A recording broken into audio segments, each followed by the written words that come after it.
നമ്മൾ എത്ര വലിയ നിസ്കാരക്കാരാണെങ്കിലും ശരി, എത്ര വലിയ നോമ്പുകാരാണെങ്കിലും ശരി, ആർക്കാണ് നമ്മുടെ നിസ്കാരം വേണ്ടത്? ആർക്കാണ് നമ്മുടെ നോമ്പ് വേണ്ടത്? സ്വഭാവം നന്നാക്കാതെ, പെരുമാറ്റം നന്നാക്കാതെ നീ ഇങ്ങനെ സുജൂദിൽ കിടന്നിട്ട് അള്ളാഹുവിന് എന്ത് കിട്ടാനാണ്? നമ്മുടെ നിസ്കാരം കൊണ്ട് അള്ളാഹുവിന് എന്ത് ഉപകാരമാണുള്ളത്? നമ്മൾ നിസ്കരിച്ചത് കൊണ്ട് അള്ളാഹുവിന് എന്ത് കിട്ടാനാണ്? അതുകൊണ്ടാണ് പ്രിയപ്പെട്ടവരെ, അള്ളാഹുവിന്റെ സൃഷ്ടികളോട് മാന്യമായി പെരുമാറണം. അവരെ വെറുപ്പിക്കരുത്, അവരെ ചതിക്കരുത്, അവരെ വേദനിപ്പിക്കരുത് എന്നാണ് നിരന്തരമായി പരിശുദ്ധ ഹബീബും അള്ളാഹുവും നമ്മോട് ഉണർത്തിക്കൊണ്ടേയിരിക്കുന്നത്. ആ ഒരു വിഷയത്തിൽ നമ്മൾ ഫോക്കസ് ചെയ്യുക.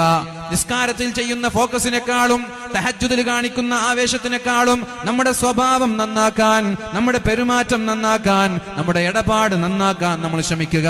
ഇത് നന്നാവാതെ ആ നിസ്കാരം ഖിയാമത്ത് നാൾ വരെ സുജൂദിൽ കിടന്നാലും അള്ളാഹു സ്വീകരിക്കൂല എന്ന് 100% ഉറപ്പ് തന്നെയാണ്.